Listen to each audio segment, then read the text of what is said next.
I smelled smoke before I saw it. Thick, black curls rising above the treetops, just past the old oak that marked the edge of my property. I was returning from a 2-day conference in D.C., still wearing my suit, briefcase in hand, when I turned the corner onto Sycamore Lane and saw the flames. My house, my sanctuary, was on fire. I dropped everything and ran. Neighbors were gathered across the street, murmuring, phones out, doing nothing. Fire trucks were already pulling away. Apparently, it had started hours ago. Total loss. A familiar shriek cut through the hum of whispers. "Oh, what a shame, but maybe now you'll think twice about turning down the HOA, Mr. I'm too good for the rules." There she was, Nancy McAllister, president of the Sycamore Grove Homeowners Association. Platinum hair, permanently pursed lips, and a voice that could peel paint off a wall. She stood with her clipboard like she was judging a bake sale, not a disaster scene. I was too stunned to speak. She continued, oblivious to the fire still smoldering behind her. "We told you, Marcus Weller.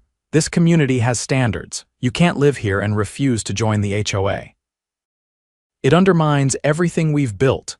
You think I did this to myself?" I finally managed. "That house was paid off. I lived there for 12 years. Nancy clicked her tongue. "Well, maybe if you'd signed the covenant like everyone else, we wouldn't have needed to take action." My heart stopped. She blinked as if realizing she'd said too much. "I meant the elements, dry trees, faulty wiring. I don't know what you people do in there when you're not mowing your lawn like you should." I stared at her. My grass was always trimmed. My garbage was always out on the right day. The only thing I had refused to do was sign their HOA agreement. I didn't want to be part of their little regime, and I'd made that clear. I turned to the fire chief, who was still packing up. "What caused it?" He hesitated. "We found accelerants near the back porch. Gasoline. Traces of some kind of homemade igniter near the kitchen entry. It wasn't electrical. Arson." I turned slowly toward Nancy, who was now shifting her weight from foot to foot like a kid caught stealing candy. "I'm sure it was just some drifters," she said. "This is why we need tighter security, which the HOA could provide if you'd supported us." I clenched my jaw. "You're proud of this." She gave a tight smile. "I'm proud of our neighborhood. And I won't let one stubborn man ruin it." She turned on her heel and strutted back toward her oversized SUV, satisfied. One of her lackeys, Kimberly or Kaylee or something equally fake, followed close behind. The crowd started to disperse. No one offered condolences. That was their mistake. They thought I was just some quiet guy who didn't want to cut checks to their little tyrant club. They didn't know what I really did for a living. I pulled my phone from my blazer and made a call. "This is Judge Marcus Weller. I need arson investigators on site. And I want a federal agent looped in. This falls under interstate racketeering." Because what Nancy didn't know was that I wasn't just a federal judge. I had just been reappointed to the bench for a second term, and I was done playing nice. The arson team arrived less than 40 minutes after I placed the call. Unmarked vehicles rolled up quietly, but their presence was unmistakable: charcoal suits, evidence kits, and the kind of calm efficiency that only comes from professionals who have dealt with worse. I stepped aside and let them work, watching as they cordoned off the remains of my home, photographing scorched beams and tagging fragments of melted plastic near the kitchen door. "Judge Weller," one of them said, approaching with a folder under his arm. "I'm Agent Thorne at We've already found residue from a potassium chlorate mixture. That's not something you pick up at a gas station." "They were trying to make a point," I said. He nodded. "We'll treat this like organized property crime. If you've got any idea who might have pushed the match, we'll follow it. I don't need to speculate." I turned toward the row of pristine homes behind me, each one identical in its sterile perfection. Vinyl siding, imported hedges, driveways that hadn't known oil stains in years. Sycamore Grove was a neighborhood obsessed with symmetry until I moved in. Thorne followed my gaze. "You think it came from the HOA?" "I don't think, I'm certain, and I'll prove it." He didn't argue. "We'll start with camera footage, public and private. Give me a list of properties within line of sight. We'll subpoena everything." As he walked off, I noticed Nancy standing behind her wrought iron fence, arms crossed, sunglasses on now as if the evening sun was too offensive for her delicate sensibilities. She was flanked by 2 other HOA board members. All of them had that same artificial calm, the kind that only appears when people think they've gotten away with something. "Afternoon, Judge," called one of them. A man I recognized as Dennis Halpern, the HOA treasurer. "Hope you're not planning to accuse anyone without evidence. That'd be slander." I stepped onto the sidewalk, slow and steady. "I'm well aware of the distinction between slander and libel," I said. "And don't worry, Dennis, I'm not accusing you." "Yet, sounds like a threat," he said, but his voice faltered. "You can't just walk around making assumptions." "No assumptions here, just timelines. You'll be pleased to know the ATF found potassium chlorate, homemade incendiary, probably mixed in a garage. Maybe even one with a spotless HOA-mandated epoxy floor." Nancy's jaw tightened, but she didn't speak. I kept walking. My temporary housing came courtesy of a friend from law school, an old brick duplex on the other side of town. Not nearly as polished as Sycamore Grove, but it had charm. And more importantly, no HOA. Within 48 hours, the forensics report confirmed what we suspected. The ignition source was a delayed chemical trigger made from household items, placed deliberately under the back deck. Traces of nitrile gloves were found nearby. And most importantly, one of the security cameras on Maple Drive just outside the subdivision had caught a black SUV turning out of Sycamore Grove at 3:14 a.m. Mere minutes before the fire started. I didn't need to guess who owned that SUV. I had been watching Nancy's vehicle for years. She always parked it at the edge of her driveway, as if the extra 5 feet made her more important than her neighbors. The plates matched. I sent the footage to Agent Thorne. Within hours, they had a warrant. The arrest didn't happen publicly. Federal agents rarely do things that way. But by the end of that week, Nancy McAllister was in custody, along with Dennis Halpern and a woman named Teresa Knox, who apparently handled HOA communications. The charges were serious: conspiracy to commit arson, destruction of property, and racketeering under the RICO Act.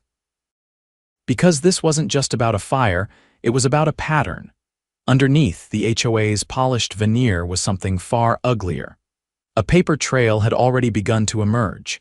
Over the past 5 years, they'd systematically targeted residents who opted out of the HOA or opposed fee hikes. Those people had seen their homes vandalized, their mail tampered with, and in 2 cases, their pets poisoned. Most wrote it off as coincidence. One elderly couple even moved to Florida after their garage mysteriously collapsed during a remodel. Now it was clear, those weren't coincidences. They were warnings. Agent Thorne met me again at the field office the following week. He looked tired but satisfied. "We pulled their servers," he said. Found internal emails between Nancy and Dennis referencing uncooperative elements and enforcement actions. They even kept notes on who was likely to fold under pressure. And the board members, 3 more are under investigation. So far, only one's flipped. The others are lawyering up. I leaned back in the chair, my fingers laced behind my head. This is going to be bigger than a neighborhood dispute. It already is. The state attorney general is opening a civil rights case. Turns out they've been denying permits selectively, manipulating property valuations, and even altering meeting minutes. And the arson charge, we've got enough. Nancy's fingerprints were on the ignition kit. Dennis bought the chemicals using his personal credit card. Sloppy? I nodded slowly. They thought they were untouchable. Thorne gave a dry chuckle. They were, until they burned down the wrong house. Word spread quickly. Local news picked it up first: a quiet federal judge's home destroyed in a suspected HOA-orchestrated arson. Then the national outlets followed, especially when the RICO charges were announced. Suddenly, Sycamore Grove became a symbol of overreach, of suburban tyranny run amok. Neighbors who once stood silently across the street now scrambled to distance themselves. Statements were issued. Petitions circulated to dissolve the HOA entirely. The ones who'd once parroted Nancy's rules now claimed they'd always had doubts. I didn't care about the apologies. I cared about the records. I filed a motion in federal court to seize the HOA's internal archives under asset forfeiture. Not just for my case, but for the others, they'd hurt the families who'd suffered in silence. The judge approved it. Within days, moving trucks pulled up to the HOA's office building a converted model home, and agents removed computers, filing cabinets, and over 200 storage boxes. Everything was cataloged. Everything was preserved. The most damning piece came from a handwritten ledger Dennis kept. It listed names, property addresses, and coded notations. FJ, force join, NC, no compliance. T1 through T3, target levels, next to my name T3, the highest level. Meaning full removal. Public outrage exploded. The mayor addressed it in a press conference, urging calm while promising reforms. The city council scheduled an emergency vote to review all HOA regulations citywide, but I wasn't finished. I submitted a personal lawsuit against the Sycamore Grove HOA for damages structural, emotional, and punitive. Not because I needed the money, but because I wanted it on record. I wanted every insurance company, every real estate firm, every city planner to see what unchecked power could do. And I wanted future HOAs to think twice before threatening anyone, especially someone like me. 3 weeks after the fire, I returned to the ashes of my home. Not out of grief, but to meet a demolition crew I'd hired myself. I watched them clear the charred remains, haul away debris, and level the lot. Then I handed them a new blueprint, something different, no fences, no manicured shrubs, just a modest craftsman-style home with a wide porch and solar panels, and on the front edge of the lawn a sign, no HOA. Ever? Not a warning, a promise. 2 months after the arrests, I walked into courtroom 5 wearing the same suit I'd worn the day I saw my house in flames. It was no longer about property or neighborhood disputes. This was now a full-blown federal case under the Organized Crime Control Act. The United States vs. Sycamore Grove HOA. The courtroom was packed. Left side filled with press and a few suburban onlookers who, for the first time, wanted to see what their HOA had really been doing behind closed doors. Right side filled with attorneys, paralegals, and members of the HOA board, those who hadn't yet been indicted, but were clearly sweating. I took a seat behind the prosecution table not as counsel, but as a material witness. My role in the bench had been temporarily reassigned so I could testify without conflict. A small price to pay for what was coming. Assistant U.S. Attorney Lena Corwin stood and addressed the court. Your Honor, what we have here is not a petty neighborhood dispute. This is a pattern of calculated intimidation, fraud, and violence carried out by a group that believed they were entitled to absolute control over anyone who lived within their subdivision's bounds, regardless of legal standing. They used their authority not to protect property values, but to silence dissent. She turned slightly, motioning to the evidence table where 3 sealed boxes sat labeled with case tags. In these boxes are over 200 internal memos, surveillance photos taken without consent, coded threat assessments, and financial records showing misappropriation of dues totaling over $800,000 across 6 fiscal years. These were not volunteers managing landscaping. These were criminals running a racket under the pretense of community standards. Dennis Halpern refused to lift his eyes. Teresa Knox sat stiffly, her fingers clutching the edge of her chair. And Nancy, flushed and rigid, stared straight ahead, her expression neutral but her hands trembling slightly. When I was called to the stand, the courtroom hushed. I took the oath, adjusted the mic, and met Lena Corwin's gaze. Judge Weller, she began, can you describe the events leading to the fire at your home on April 4th? I returned from Washington, D.C. that morning. I found my house destroyed. The fire marshal determined the cause to be arson using a chemical accelerant and a delayed trigger. The investigation found materials purchased by the defendants and evidence of motive tied directly to my refusal to join their organization. Were you ever threatened directly prior to the incident? Not in explicit terms.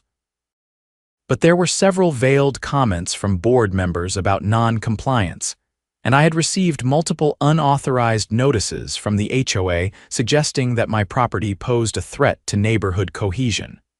She nodded. Were you aware of the HOA's internal classification system for residents? Not until the investigation uncovered it. My name was listed as a Tier 3 target. According to the decoded ledger, that designation was reserved for residents considered irredeemably non-compliant. The notes beside my entry included the phrase, "removal by any means necessary." The room stirred at that. Even the judge looked visibly taken aback. "Thank you, Your Honor," Lena said. "No further questions." The defense attorney approached. A lean man with expensive cufflinks and a look that said he'd spent more time negotiating settlements at golf courses than inside actual courtrooms. Judge Weller. "You're a federal judge, are you not?" "Yes." "Do you not think your position might have influenced the speed and intensity of the investigation?" "I didn't request special treatment. I reported a felony. The evidence spoke for itself," he paced. "But you understand that, to the casual observer, it might appear as though the full weight of the federal government came down on a neighborhood association over a disagreement." I kept my voice even. "It wasn't a disagreement.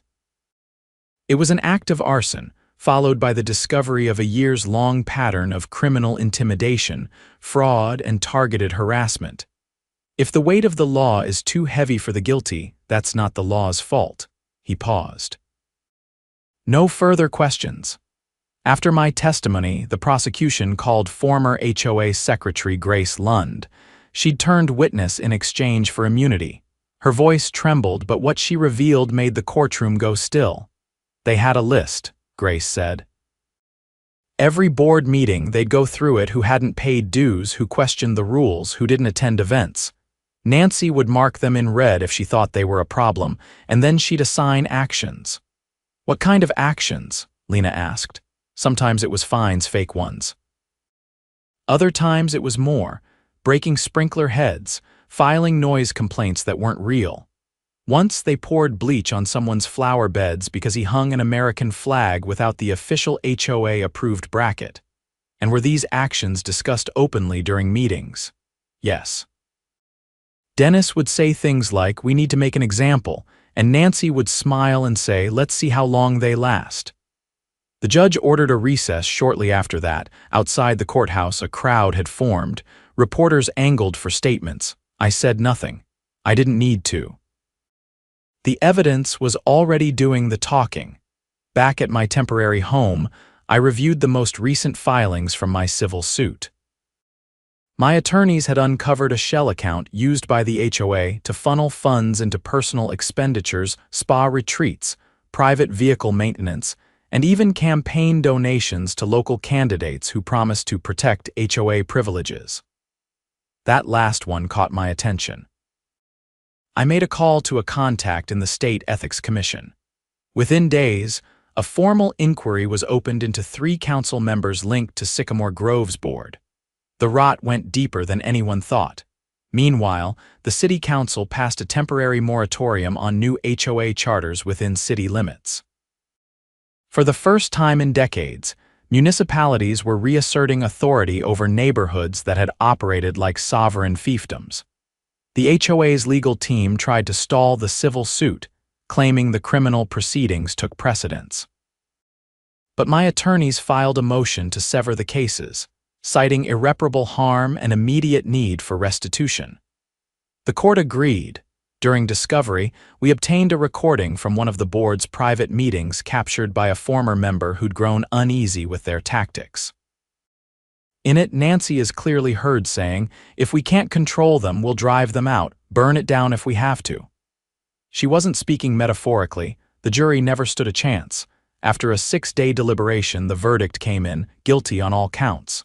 The sentencing was swift.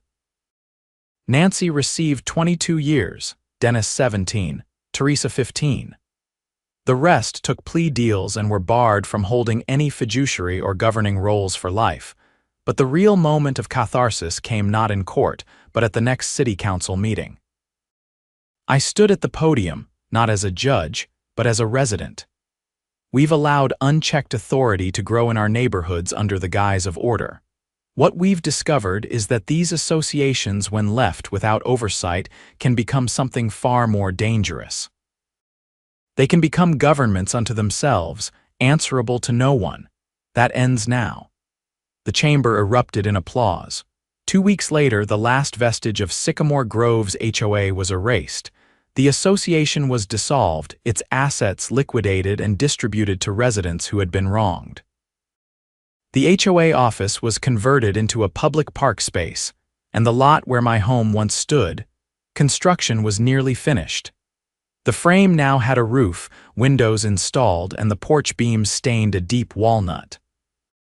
Across the street, a new neighbor moved in, a young couple with a toddler and a dog that barked too much. They brought over a pie. "We heard what happened," the man said, shifting nervously. "Just wanted to say we're glad someone stood up. Most people would have just moved." I shook his hand. "Well, I'm not most people," he grinned. "Clearly." As they walked back across the street, the dog tripped over its leash and sent the toddler into a giggling fit. For the first time in months, I felt something close to peace. No clipboards, no secret meetings, no coded threats. Just neighbors being neighbors. And a home, rebuilt not just with wood and nails, but with resolve. No organization would ever control this street again. Not while I lived here. The final inspection on the new house had just wrapped up when I got the call from Lena Corwin. "They're offering a deal," she said, voice clipped, irritation just barely restrained. "Nancy's attorney wants to plead down the racketeering charge in exchange for cooperation against the city officials who accepted HOA-funded campaign contributions."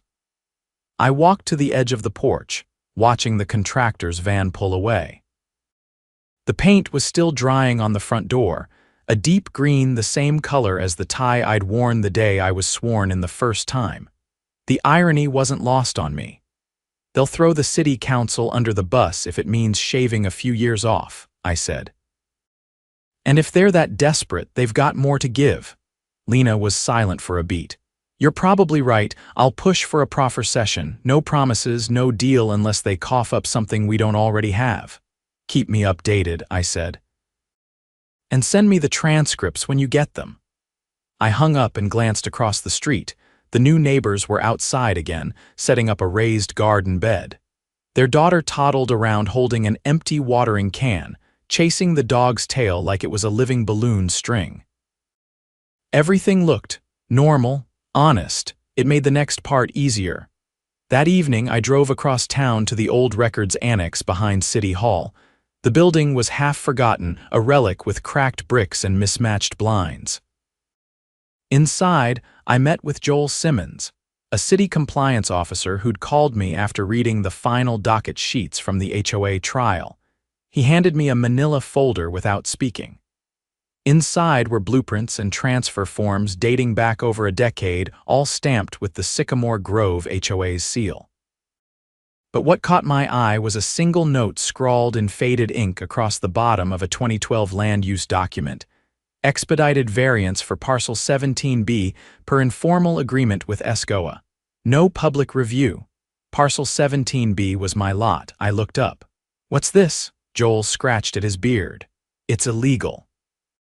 That's what it is. They pushed through a zoning exemption without city approval, used it to block you from applying for solar permits back in 2017. The file was buried. Took me 2 weeks to find it. They sabotaged infrastructure approvals. Worse.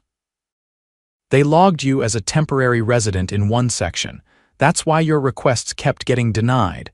They never had the legal authority, but someone upstairs let it slide. I exhaled slowly. How many others? At least 9 properties.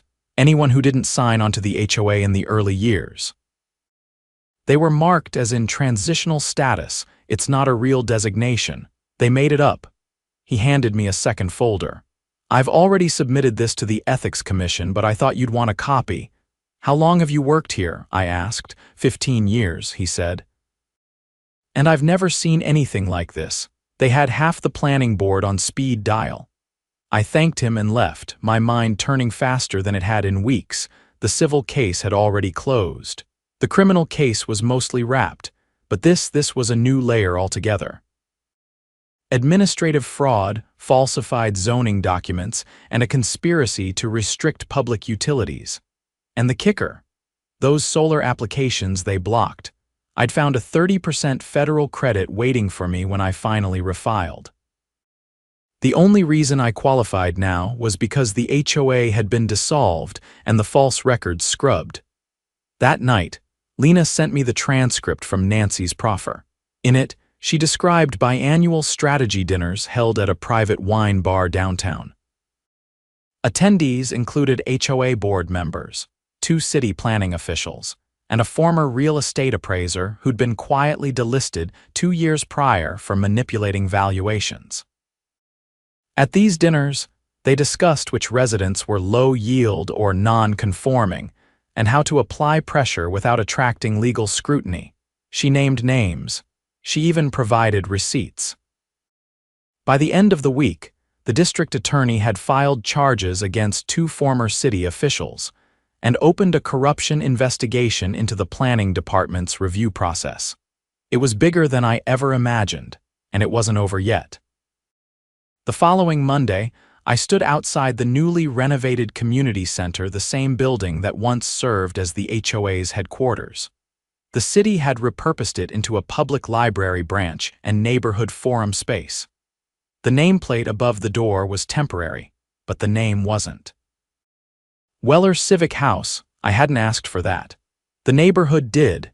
Inside, residents gathered for the first town hall meeting since the HOA's dissolution. No mandatory attendance, no fines, no dress code. Just people, plumbers, teachers, postal workers, retirees sitting in folding chairs and passing around coffee urns. I took the podium at their request. Some of you knew, I began. Some of you didn't, but all of us were affected, and now it's over. A few nods, a few tired smiles. But the real fight isn't about one HOA. It's about the machinery that lets people like that operate unchecked. It's about the loopholes, the blind spots, and the silence that built a system around fear. I unfolded a piece of paper.